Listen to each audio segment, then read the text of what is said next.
off camera. Yes, thank you, Kevin.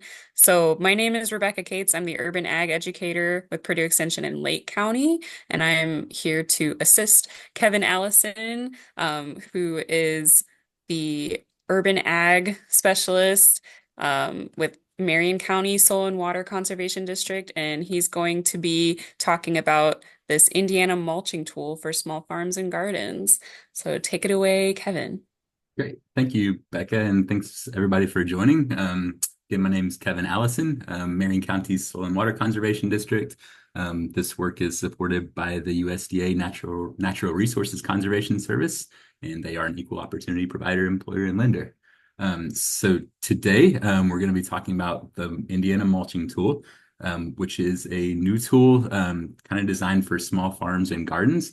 But quickly realizing that it could also be great for landscaping and fruit trees and all the things. So just kind of an overall kind of mulching planner in a sense, to know about quantities and types and things like that. So before, I also want to thank, again, Becca at Purdue Extension, Lake County SWCD, and Urban Soil Health for also help setting this up and getting the word out there. So I'm going to take you on a quick slideshow of some mulch. And then we're going to take a look at one of the new technical references that was created to kind of support like mulching. And then we'll look at the tool. We'll do those first couple parts pretty briefly, but if you have any questions, like let me know.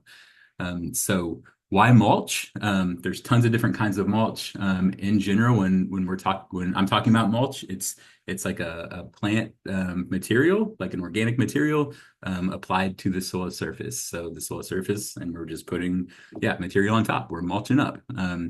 In general, like through an agency standpoint, like I work for a soil and water conservation district. We work like really tightly with USDA. They actually have like technical definitions for mulch, and they are referring to what I just said, which is basically organic material that's put on top of the soil surface. So if it's being tilled into the soil surface like compost, not necessarily mulch. So we're going to be kind of focused on just like that mulching up that top layer. But we're also going to be talking a lot about compost as a mulch. So using compost as that top surface layer. It mulching is one of those practices that help us get to our soil health principles, help keep the soil covered during the growing season. Like one of my goals in my own garden, I kind of learned this from just soil health principles, but other farmers too that are trying to like keep their soil covered at like all times, like throughout the season. When they keep it covered, the soil is just protected. It's got the microbes have organic matter to feed on, so there's a food source, and there's not as much evapotransport, like there's not as much evaporation and moisture loss, so we can hold moisture for longer periods of time. So there's a lot of benefits, a lot of benefits to mulch for sure. And I also think that just like keeping the soil mellow, like on our hard clays here in Indiana, like if it gets hot, one, they get dry, but also they just get hard, and then it gets harder to plant a fall crop into without like tillage, or it gets harder to plant a cover crop into the soil in the fall if the soil is too hard. So keeping it mulched year round, keeping some kind of soil cover, whether it be crop canopy, cover crops, or mulch. It's a good idea to keep it protected. Next slide. Um, this is just once it pops up, it's just a picture of mulches and compost. So obviously that's what we're here to talk about. Like there's also straw bales and alfalfa bales, which we'll get into a little bit. But in general, like having if you're starting a farm or like looking towards like using more mulch on your farm or garden, start thinking about like what kind of biomass do you have available nearby or accessible. So are you going to buy it? Are you going to get like a service where like, or are you going to contact like chip drop or something, or lawn care services that can like drop off wood chips? Are you going to go like collect leaves, et cetera, et cetera? You're going to buy them in. So really thinking through like that feedstock and the mulch beforehand in terms of like quantity and where you be able to get it, I think is pretty important. I'm going to kind of skip through these fairly fast. That's just a picture of my compost pile. And then I'm going to get to a picture that shows kind of like half like soil that's half mulched and half not. So yeah, that's kind of what I'm talking about. Like on the left, like that strip of spinach has got a little mulch on it, and on the right, it doesn't. So which soil is going to have maybe better soil health at the end of the day, after a long hot day? Which soil is gonna retain more moisture for that spinach? So usually I would tend to think the one under the mulch. Um, Here's another picture. You can kind of see like a tarp on the left side. For those of you that were in the cover crop webinar last week, you might notice that there's some straw-like material in the middle of these rows. That's actually dead oats. So that oats cover crop was planted the fall before this picture was taken. It died. It got raked to the middle of the pathways, and then compost was applied to the growing beds. So you've got two growing beds here with compost just applied as mulch, with the oats in the middle. We'll talk a little bit about temperature when we get to that reference document, but um, a grower might do this because that tan mulch would actually cool the soil. Where in spring, we're looking to kind of raise temperatures to get better and quicker germination of vegetable crops. So one consideration might be to use a darker colored mulch in the springtime, like compost or really broken down shredded leaves, to get more of a dark and warmer soil than the tan mulch might give you. Let this picture load up. But what you should see is actually a few beds on the very far left. Again, that's going back to the cover crop thing. That grass growing on the left is actually cereal rye.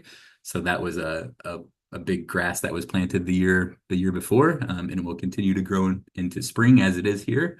But in these two beds with the onions and the garlic, those were winter killed cover crops that had already died. So then they was just mulched up. So we had some mulch produced by the oats, but they started decomposing. We may rake them off to get the crop planted, and then mulched up just to keep the soil protected. So on the left, you can see more like a bulkier shredded leaves that I'm using for onions. I didn't need quite as fine as compost for like a seeding on top of the soil, so the chunkier stuff did okay in this situation. And then for the garlic on the right, I used straw.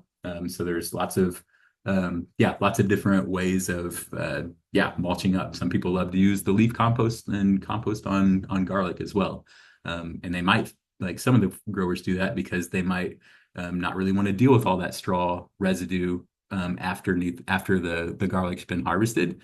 Maybe it's just such a big area that they just know that they're gonna need to rake off that straw to get like beets planted afterwards. So just thinking and being cognizant of the labor. I just saw a question. Can you plant a cover crop in the garden patch that will die in the winter and provide mulch? Yes. That's a great question, Gail. And I do that. Sometimes I like just to keep my paths not cover crop just because it makes it easier to like get through and weed um, beds and things. But yeah, in the fall, like I usually do take the opportunity and do it because I'm like, and I usually do the same cover crop that I'm doing the adjacent bed. But yeah, because you're right, like especially if you're like tarping it in the spring or something, like you might as well um, do the do the walkway as well to gain some mulch. So yes, good question. Um, all right, next picture, you should be seeing kale. And of course, like you don't just have to use like one kind of mulch at once. Like this kale is being planted into like crimson clover cover crop that's been chopped down and killed. And then there was newspaper put on top of that and then straw put on top of that. So this is like triple mulch in a sense. And there wasn't like in this particular bed, there wasn't like almost any weeds to pick the entire season because that had really sealed the deal on weed suppression early on. Um, the next picture you should see is just kind of actually that's Frith Farm in Maine. I just wanted to add this picture because you can see just various kinds of mulches. Like he's got wood chips in the pathways and kind of on the right side around like some of his perennial like hedgerows. I think he's growing like herbs and different kinds of like shrubs in some of the beds, and he uses a lot of wood chips there using like compost and bark fines. They have access to bark fines there. Again, like we might not. They've got a big like lumber industry that produces that. It's like, what's available here. In Indiana, I see lots of leaves, right? and wood chips and things. So those are kind of the resources that we can get at. Um, this is a high tunnel. Yeah, you can kind of see the irrigation. This is in northern Indiana at Perkins Good Earth Farm. You can see some wood chips mulch in the pathways, and you can see compost in the growing beds. Just want to show you some pictures of mulch before we dive into the calculator. Um, here's yeah, like one of those farmers kind of it was a real quick statement he made, but like he's like the most important part about my farm is seamless coverage and careful raking. So like he really did like really stress to his crew and himself to just like make sure that mulch even between like the walkway and the bed is like seamless. So there's not a lot of like weeds coming up on that edge where they usually do. So just like careful raking, smoothing out mulch, just making sure everything's kind of not just aesthetically good, but organized, just so you can kind of have more, yeah, more flow to your mulch and your garden.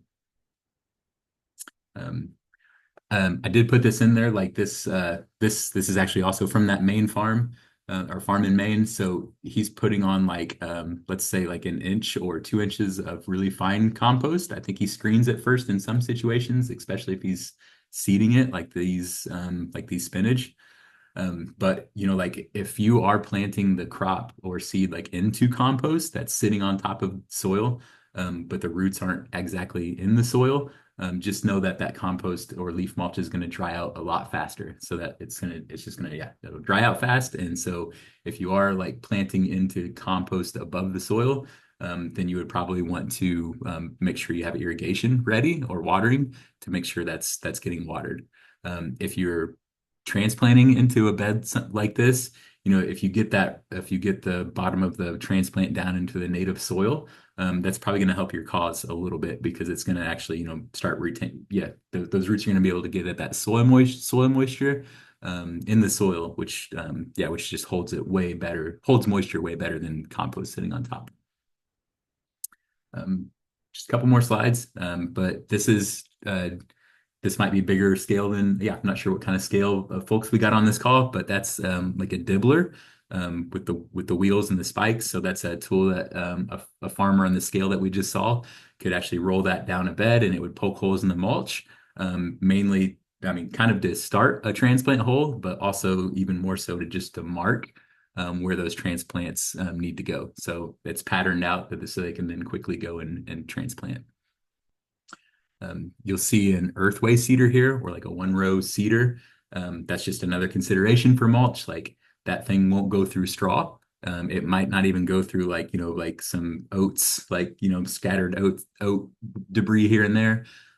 Just kind of feel it out. But in general, like it's helpful to have a clean bed or more, not clean bed per se, but more of a finer compost, or finer mulch, such as compost, if you really want to go through the mulch with ease, with like a one row seeder. Couple more. That's Dan Perkins up in northern Indiana, just making labor easier. So I added this slide just to be cognizant, like, yeah, there is labor involved in spreading mulch. But hopefully, in the long run, through like decreased weed suppression and less watering through the year, hopefully we'll save labor in that regard as well. So he's basically getting rid of the labor to pick up the mulch because that's like the biggest part of it. And to put it in a wheelbarrow or a bucket. So he's lifting that up with the tractor and then dumping it into several buckets at a time. So then his staff can go out and apply it where needed. I think that's handy. But yeah, just seeing this is just a picture of soil under mulch. Like yeah, seems like every time I look under mulch, like the soil looks moist and good. So yeah, definitely a good practice for a garden or farm. This is a picture of like wood chips being stacked like right along the perimeter of a farm just to kind of stop crabgrass and all the nasty grasses and everything that from getting into our rows. So that's I guess that's one option of things you can do with mulch. Just be cognizant also that some of the landscape pins are a little bit like harder to find in mulch, and it can be lost a little bit easier. So some farmers recommend using like a heavier duty pin or stake to stake down like landscape fabric if you are like using more mulch. this is like a hedgerow, so mulching can be used for hedgerows too. This is at a farm that was planting like a beneficial insect planting nearby. So shrubs and trees that are great for pollinators. There's probably some fruiting shrubs in there for food as well. But yeah, they're using mulch to really seal the deal on weed suppression. Last slide. Cool. So when you're thinking about like size, like I know a lot of conservationists and maybe even farmers like think, okay, my bed's 4 feet, my bed's like 100 feet long. So like how many square feet is that? So we'll do a quick exercise when we get the calculator up, but just knowing the square feet of your beds can kind of help. And I also know everybody doesn't have these like 100-foot long beds and like organized by, one row is or one bed is for lettuce, one bed is for onions. Sometimes in a garden, it's kind of hodgepodged. So like a smaller garden or a raised bed, but still, like I think you'll be able to find ways to use this tool, yeah, to your advantage. So with that, I'm going to stop the slides. Um, And we did have one yeah, question come in. Um, can you plant cover crop? Oh no, that was a different one. How to use cover crops without tilling or herbicides to terminate the least amount of soil disturbance? yeah. Okay, so I'm on the web page. I'm going to go to soil health. And that takes us to like our page that has like a bunch of resources down here. So if you go to cover crop and then go down to cover crop termination, that's one file that would be really, really helpful. And then this other one called terminating cover crops in a no-till garden, the YouTube. That's another video that's a video that would be really helpful. But it kind of depends on the cover crop, but there's definitely like lots of ways to terminate cover crops without tillage. One being just choosing like oats and peas that will actually die during the winter time and winter kill. Another way is to plant like one that survives the winter time, and then you can actually mow it or cut it at flower in like April or May when it's flowering, and that kills it. But it also, since you're not tilling, there's also might be weeds that come up like out of it, and there's also a small chance for it to regrow too, the cover crop itself. So mulching up definitely helps after cutting it, or even my favorite method is to put like a black tarp over the cover crop after I've cut it or pushed it over. Yeah, put the black tarp on for like 4 weeks, and that in general kills it and the weeds. Um, yeah, I'd love it. Yeah, feel free to reach out to me too, like directly or email me, and I can kind of work you through that too, and we can have a longer conversation about it. So I hope that answer. I know that doesn't answer your question. I'd love to go down an hour about terminating cover crops, um, but I'm gonna go back to mulch. And so basically, yeah, off this same page here, like you can see where there's mulching. So this Google Sheets version is the version that I'm going to show you today. It's the most updated version of the mulching calculator. There's an older version that still works, and it's being used by like USDA NRCS planners. And eventually I will get the new updates from the Google Sheets version back into Excel too, so they mirror each other. But for the sake of this, we're going to be really looking at the Google Sheets version. And then there's a mulching PDF, which is the next document I'll show you. And I think it's just a really helpful guide that Urban Soil Health and the NRCS and I kind of just kind of work together to put these things together. And it basically kind of goes through like what are kinds of mulches that folks use. And they did add synthetic mulch. I know I haven't talked about synthetic mulch, but landscape fabric. I'm not an expert in landscape fabric or even like using plastic culture aside from using tarps just to like quickly kill a cover crop. So I won't be talking much about that today, but just recognize that some mulches are organic and then some mulches might be more like plastic. So there's sorry for jumping around so much. Okay. But yeah, there's carbon and nitrogen ratios also. So scroll down a bit. Yeah, you can kind of see that graph on the left. Don't worry about reading like all of this. You can go back to it. But like in general, carbon to nitrogen ratios, like kind of like in compost, if something's brown, it's usually gonna have a higher carbon content, carbon to nitrogen ratio.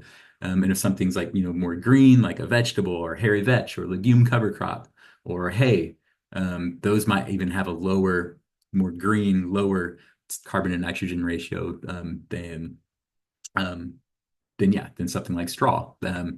So in general, like it's not there's like a lot I've had a lot of conversations about this with people, but like, does this high carbon mulch on top of the soil affect what's going on in the soil? So if you were to like till in wood chips or till in straw, there's a lot of activity that needs to happen to break those down, break that carbon down by the microbes. And in doing so, the microbiology actually needs nitrogen from the soil system. And when they take that nitrogen to do what they're doing to break down the carbon, they're actually kind of stealing nitrogen away from a crop. So that's why I don't really, and most people don't really recommend like tilling in wood chips, um, because you're going to have that nitrogen tie up. However, like putting them, should probably plug my computer in. There we go. All right, cool.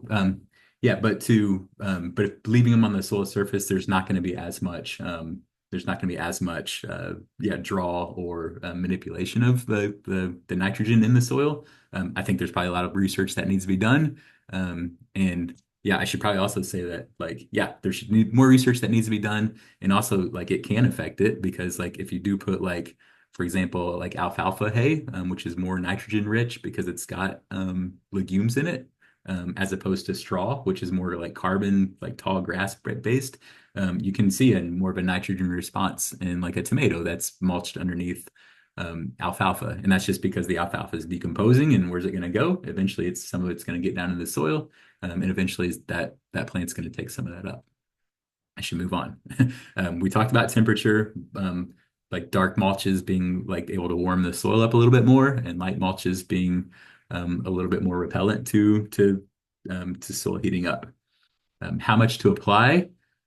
I'm not going to dwell on this too much because there is a table.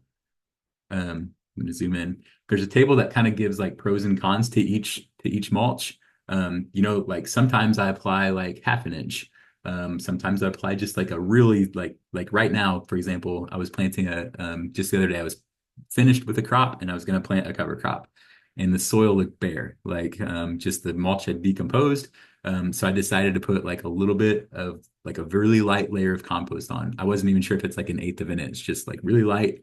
And I did that because I wanted to protect the soil surface. I knew that the cover crop's going to take like 2 weeks to really germinate and protect the soil. And I'm that committed to keeping that soil covered that I just put a little bit of compost on to give the soil some protection until that cover crop could get a canopy up and actually do the soil coverage using its leaves. So lots of different ways to think about to think about like to think about depths and like how much to put on. But maybe we can tease some of that out when we're actually using the calculator. So with that, I'm going to move on to the calculator. Any questions? I think we're good.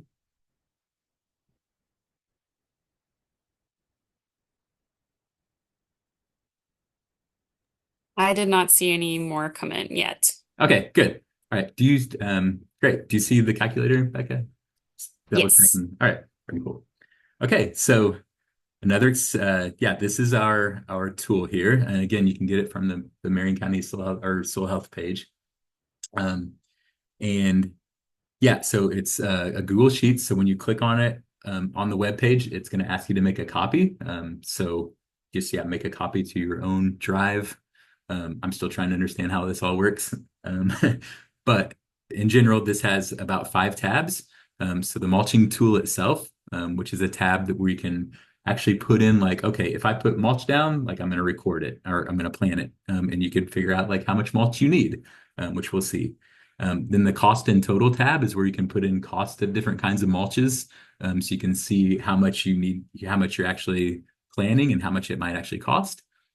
The helpful area calculator is just a calculator where you can quickly figure out areas based on length and width of beds. NRCS program summary. If you are getting into or if you are in a program with the USDA NRCS, something like Environmental Quality Incentives Program, EQIP, they actually have yeah, they actually pay or help pay for mulch, is one of their practices. And it's a competitive program. Feel free to reach out to us or your local Soil and Water or your local NRCS or Purdue if you got questions about that. But in general, if you are in that program, this kind of does some calculations for a conservation planner to help with that contract. And then some reference tables for the mulching calculations, which is basically what's the background data for this calculator to run. And then I should say the disclaimer that, some, this is like a bale, for example, in this program, like covers a certain amount of like area. I think it's like 120 square feet for like a straw bale is what we came to. But I've also seen like those little Halloween bales that you can buy for Halloween that are like the size of your hand.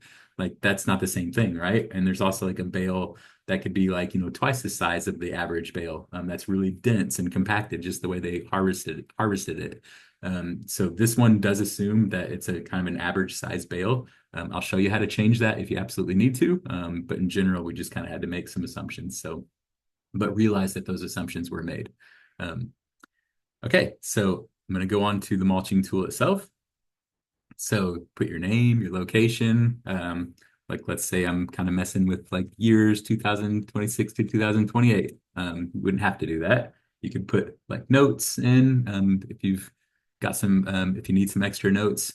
But I'll just go ahead and get to how to do this. So let's say we've got a garden. So I'm going to put like um, my garden's broken up into plots A, B, and C. So that might be like an easy way for me to do this. So I'm just going to say garden A, right? And it's like, we'll say 800 square feet. Okay. So in 2025, this year, and so before going too deep on this, you can lump and split like a lot with this, right? Like you could get it down to, hey, on this little square foot on this corner of the garden, like I'm actually going to mulch it way differently than everything else. And you could give that its own line item or its own line. Or you could say, hey, my whole garden's getting straw. I'm just going to say like, hey, this is my whole whole garden, right? And it's 2,000 square feet. Let's do that first. So I can actually go down to the material and I can choose which material that I want to mulch with. So let's say straw. And let's say I want 2 inches of depth. Okay. Now I'm going to need to pick the estimated amount needed to be to match the kind of material. So this is kind of an extra step, but we don't have cubic feet of straw really. We don't have cubic yards of straw. We've got bales of straw. So if I put bales of straw, now it's going to tell me that for this 2,000 square feet for 2 inches, I need about 33 average bales of straw. Okay. So before going too much farther, I'm going to scroll down, and at the bottom of this sheet, it does have like a way to kind of a guide to know how to match those, because you do need to choose the material. So if you choose compost, shredded leaves, grass clippings, wood chips, or sawdust, more of those bulk materials, you can use cubic feet, cubic yards, and loads. If you use straw or hay or alfalfa hay, then you can use bales with this calculator. If you use landscape fabric or newspaper, you can use layers. Okay, so that's kind of like yeah, maybe in the future we can fix that with programming, but like, and for now, like you do have to make both those choices. So let's say in like 2006, let's do our whole garden again. It's 2,000 square feet, and this time we're putting compost on. So like, I'll go ahead and put compost and 2 inches, or let's put 1.5 inches, for example. I can go over here to how much is needed, and let's say I'm going to work in cubic yards. I'll go ahead and do that. Um, yeah, so now I know that I need 9.3 cubic yards of compost to cover that whole garden at 1.5 inches as well. So in 2025, I'm doing like 2 inches, need 33 bales. In 2026, I'm doing like at 1.5 inches of compost, and I need 9.3 cubic yards. Okay.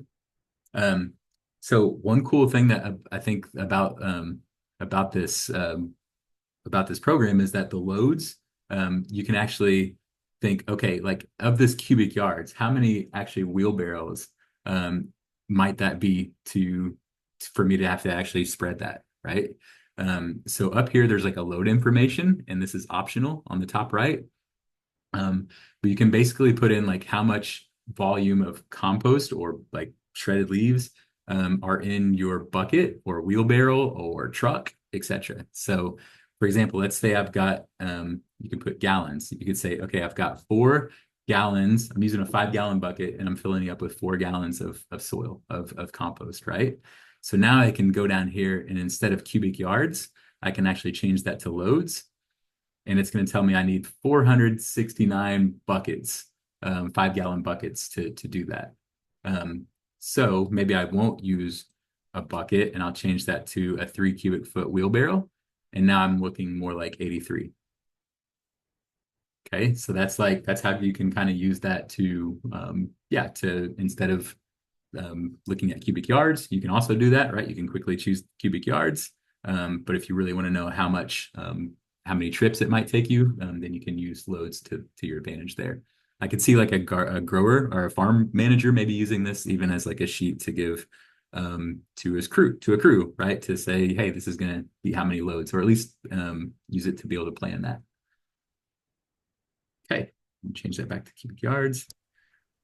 Okay. I'm not sure how many like NRCS planners we have on here and stuff. But I'm gonna add one little piece that's kind of like part of that. And if you guess a part of their planning process, so if you are in an NRCS contract, for example, and you have like 2,000 square feet of mulch planned for 2026, for example. But let's say in 2026, like you did this compost in the spring, and now you're actually that same year, you're doing your whole garden again.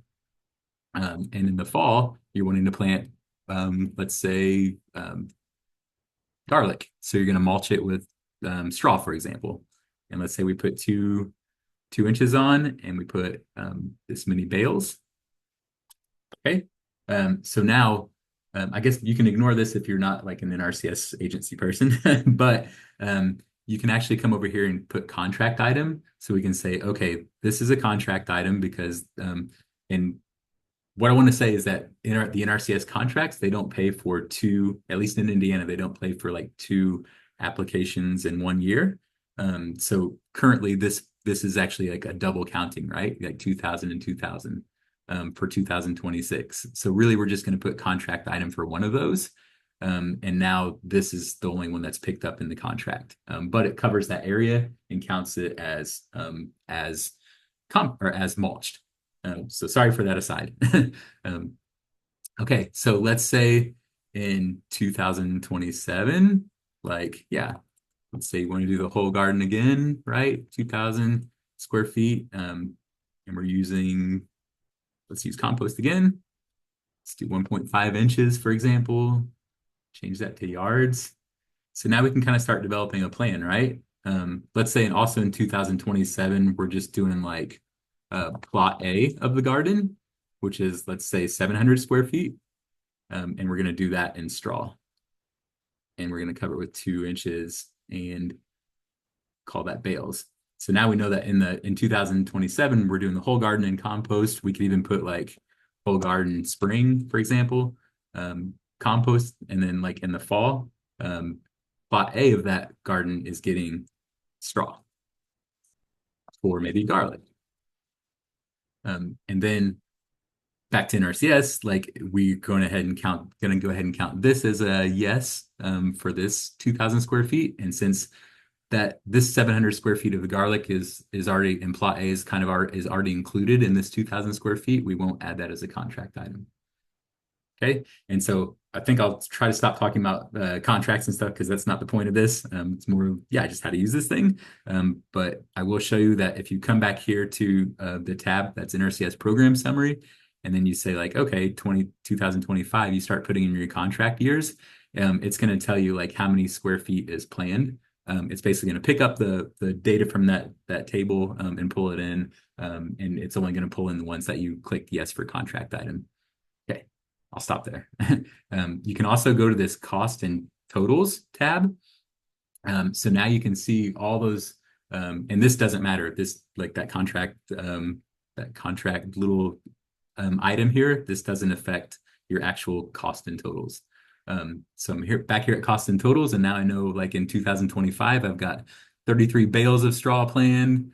In 2026, the same, right? And like 2026 and 27, those were my compost applications. So if I start putting like cost, let's say it's like $40 a yard, or it's like $8 a bale, then I can start seeing like how much like the mulch is going to cost me per year. And it's also going to give me like totals. So this is kind of like where you get your quantities and your costs as well. Once you have like cost in here, so variable, but let's say it's, yeah, no cost for, let's say we get our wood chips for free, grass for free, leaves for free. So now when you go back to the mulching tool, now that we have those costs in there, in that cost and totals tab, like it will start picking up the estimated material cost. Again, just an estimate, but you know, let's say I'm wanting to change this to like 5 inches of compost, right? Like now I'm looking at $1,000 instead of like 2 inches of compost. So that's kind of how you can use that to kind of look at budgets, kind of in a sense, and kind of just compare and think through things. Any questions thus far? Yes, we had a couple of questions come in. Cool. One was how to determine the cubic feet or yards for a bale of straw. Is that kind of baked in? Yeah. So it's like you have to know like the density. I think you almost have to weigh it maybe and like shove it in a barrel. I'm not sure. Like I guess like what my answer would be is that we didn't really add those into the calculations. Like what would the cubic yard or cubic feet of straw be? So if you go down to this like table that shows which materials match which kind of unit, you know, so compost is cubic feet, cubic yard or loads, straw is or alfalfa is bales. So yeah, if we're planning for straw or like alfalfa hay for example or hay for example, in general currently we just have this set up to where you can think in bales. Um, if you have other thoughts like on that or like want something out of this tool that it doesn't give you, please write me or please contact us to let me know because I'd love to improve it over time as well. I'm assuming kind of the thought is the standard bale of straw that like a farmer would give you because there's like standard baling equipment. So like if Right. I go to my farmer that I get straw from, they have like a full bale, a half bale, a quarter bale. Like it's kind of a standardized Yeah. size when you have that connection with someone who bales. Um, Yeah. the other question was how to know the depth of mulch that you need. Yeah. Um, Okay, yeah. Maybe like to add to that first question, like here at the bottom there is like a default reference data. So you know it's like it's basically telling where the math comes from. So like one bale of straw covers 120 square feet with a final 1 inch depth, and final depth is 3 times less than the depth at the time of application to compensate for mulch compression over time. So that's just technical language to say like when I put 3 inches of mulch or 3 inches of straw on the bed, in like, you know, a month, it might just be 1 inch. So it's going to divide by three, right? So maybe an FYI, like when you say this is final depth for straw, if I put 1 inches, like technically when you put 16.7 bales out there, it's going to look like 3 to 4 inches when you first apply it. And then over time, it's gonna get down to an inch, and then of course at the end of the season, it's gonna be gone. Um, so yeah, how much to apply? That's a hard question to answer because like it feels like it varies like almost every time you go to apply mulch. I'm gonna check this. Um, and quickly look at this. On the mulch PDF that we looked at, I know that text is kind of hard to see, but you can kind of see like compost mulch. There's leaves, like there it says like 2 inch minimum, for example, or straw and hay, like 3 to 4 inch final depth optimal, like 2 inch minimum, for example. Um, Yeah, so I think like another thing that would be cool for this for the calculator to do would be like, okay, I'm putting on like 4 cubic yards, like how much inches will it give me too? So I kind of want to like be able to reverse calculate that. Um Yeah, I hope I'm getting I know I'm not getting at your question because I think it's like super nuanced, but um, let's say, let's say that I like, okay, maybe a couple examples. So there's tomatoes. And let's say I've grown cereal rye and like I've crimped it. So like I've pushed it down and I've tarped it for like 4 weeks and I've got like some straw there, like some dead cereal rye. But like I can see like when I stand over it and right before planting tomatoes, I'm looking at it and it's like I didn't get enough biomass out of that rye to actually cover like the soil surface. I'm just thinking like, okay, I want to put some leaf compost on, like or some compost on. It's like I've already got some mulch, so I just need a little bit. I might just put like half an inch, just to like cover, just to make sure like it's coated. Um, yeah, for straw, like 2 inch minimum, I think is good, and I think like that document said like 3 or 4 is even maybe better. And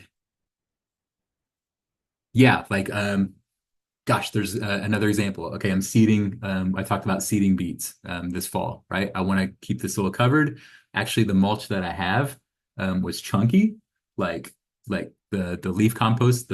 I usually get like I get a bunch of leaves and I try to break them down over time, right? Like by turning it or just like allowing time to decompose those leaves. The thicker, chunkier leaves I can use on to mulch things like onions or yeah, peppers or like transplants. And then I use the finer compost for like seedings. Well, this fall I didn't have as much like fine compost to put on top of the bed for like a seeding. So I didn't put as much compost on because I didn't want to put 2 inches of chunky leaf compost and try to drive my earthway seeder through it. I just put on just enough to keep the soil covered. I know that doesn't really help you like when you're first starting to like use this calculator because like what do I actually need to put as final depth? So maybe I would encourage you to just like do an experiment with this. So like let's say we could say like experiment bed and just do like 100 square feet, right? And then take your compost and say you want like 2 inches and say, okay, I'm gonna do like loads, and I'm gonna do like 4 gallon buckets. So it's gonna take me like 31, or maybe just do like an inch, right? Just to see. So do like 15 buckets of compost, see if it gets you about like an inch, and see if that's like what you like for yeah, for what you need. Um, for your bed. Like I did that this spring, right? There was a bare bed, bare soil. I put on an inch, planted spinach.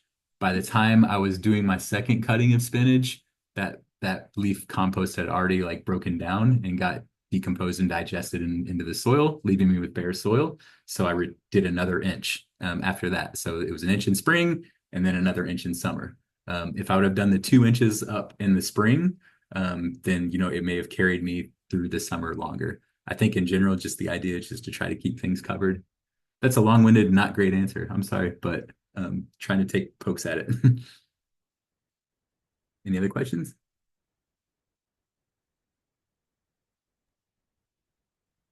That's it so far. Does All right, anybody cool. else have any questions? Or I don't know if you wanted people to Um, share. yeah, feel free to.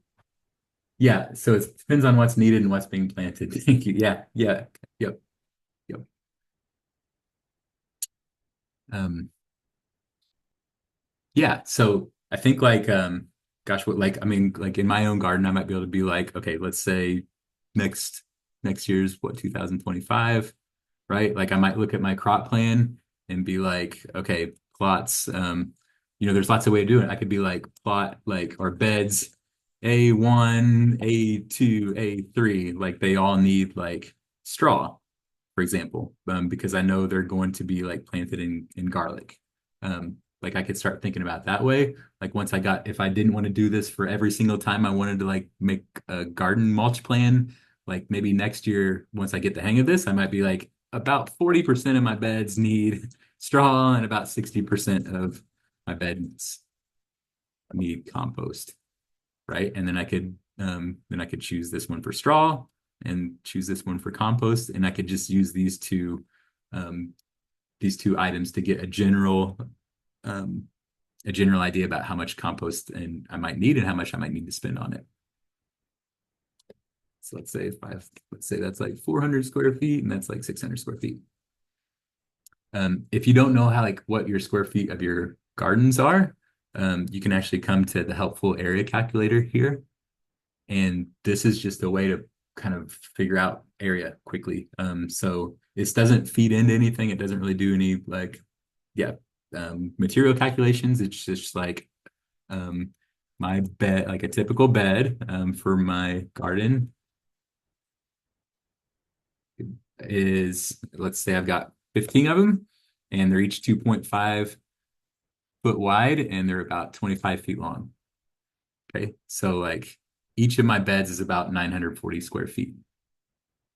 Or no, sorry, the total for all those beds is 940 square feet. Each bed is actually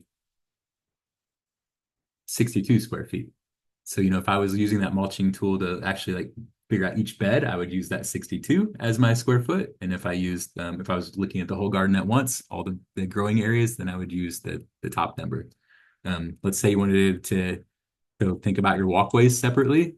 So let's say I've got like 16 walkways and they are um, about 1.5 feet wide by 25 feet. So now I've got 600 feet of walkway that I need to mulch or that I'd like to mulch. So I'm going to go back here and I could say, okay, in 2026, or actually, let's not wait, let's do it next year. I could do like my walkways. And I said those are 600 square feet. So I'll go 600 square feet. And we're gonna actually use my daughter doesn't let me use wood chips because they think they get in her shoes. Some people do. I use straw sometimes or dead cover crops. Lots of options, but let's use wood chips here. Let's say 3 inches, and then I'm gonna put cubic yards. And now I know I need about 5.6 cubic yards of wood chips to do all those. Yeah, to do it all. Um, okay, cool. I'm seeing a question. Does this calculator save the result for reference? Not yet. No, unfortunately not. Like I would print it if I were you, and then just keep that. You could also like make another copy. So like if you, as you make a copy, you can actually rename the file. So you could do like, you could call it like something 2025, like your name in 2025. And then if you did another one, you could make another copy, and call it another, like rename that file another name. Yeah, I think like again, as we use it and as you like have comments and suggestions, like feel free to send them my way. But yeah, I do recognize that like it would be awesome for this kind of thing to be able to save. But I mean, like if I close out and I come back into this, like this is all going to be here. It's gonna like if you've saved your file to your drive and you're using it, yeah, if you fill this out and then go away and come back, like it's all going to be here. But I could see where you could be like, okay, I've done this like for a year and now I want to do another year. I think you would just need to make a copy of the file and then yeah, do another one or print and kind of delete these and start over on this same page. And we had another question, and I think I understand what they're saying. Like, if 2 inches of compost is put down at once, will it last longer than an inch? Like two applications of 1 inches. That's a great question. Um, I mean, gosh, like I think there's so many ways of thinking about it, but like, I mean, some of like the no-till farmers that like are starting a garden in their like first year or starting a farm in like their first few years, like they're loading it up, and by that I mean like 5 inches, 6 inches of compost on top, like fine good quality compost, and they're doing that because they just want to seal the deal on like weed suppression, and organic matter is great too, right? You're going to get a lot of phosphorus in that, FYI, but like the organic matter and the weed suppression's there. So the 2 inches is going to do better on weed suppression than the 1 inch. I'm not sure which one breaks, like if it breaks down quicker. I'm not sure. I think that's probably like a product of like temperature, like maybe the 1 inch, like it starts getting thinner quickly. And so the soil starts heating up even faster. And then that allows biology to digest it quicker, maybe. Oh my gosh, there's probably lots of nuances there too.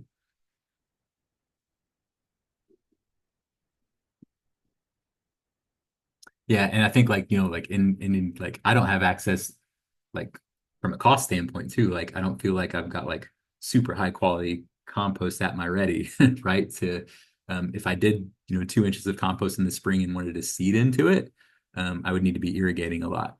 Like just if that seed's sitting in that 2 inches of compost. Um, yeah, and so like with anything I'm seeding in the spring, like I usually can't put on 2 inches because I just don't have that fine of compost to make that work with my one row seeder. If I was doing a transplant though, I would like an onion, like I would make it a little bit thicker, just because I can transplant into like thicker compost, or the transplant can come out of a compost, a thicker mulch better. Um, Cool. I think I've got just a couple more minutes, but like that last tab here is called a reference table. I put like a little disclaimer like try not to mess with this, but if you need to, like do it. But this is where you could say like, hey, my straw bale is actually it actually doesn't like actually one's bale at will cover 1 inch like at 200 feet because I'm using this like huge big dense straw bale, right? So you could actually bump that up to 200 square feet. And so now one bale is covering farther. Or if you like go out in the field and you actually like, like use this, like you actually put down a bale and like, or like one bale covers this much square feet, then you could change that to make it work for you better. But in general, we just kind of tried to do our best professional judgment, get some other input too, and kind of come to a general consensus on average like size of a normal bale. I'll mention too, just regarding the calculator tools, in general, I had to, with both the mulching and the cover crop calculator tools, unprotect the sheet. So if anybody else is having that issue, I had to look up how to do that. And you go to File, Info, and then just click the Protect Sheet button to unprotect it. And so then you can type in your numbers. Cool. Thank you, Becca. And like this is like yeah, I know like we want to like get on computer programs and we want them to be seamless. But yeah, thanks for all input so too we can keep pushing towards that. Um, thank you. All right, cool. Well, I hope this is helpful. Here's what my costs and totals are. Yeah, you can see it's brought in. Actually, you're going to need to actually put dates for or put years on these, so they can actually come into the totals. That's just a little trick. But yeah, you can use this as kind of an estimate on how much mulch might cost you.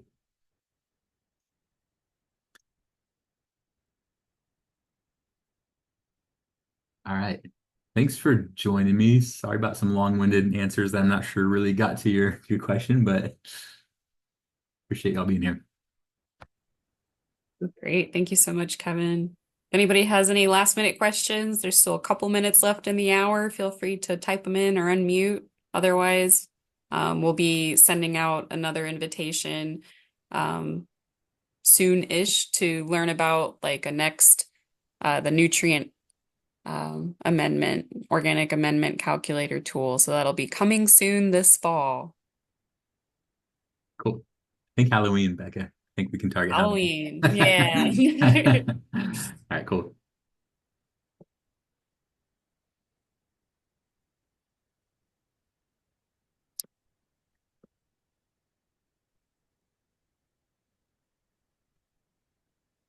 Okay. Doesn't look like there's any other questions.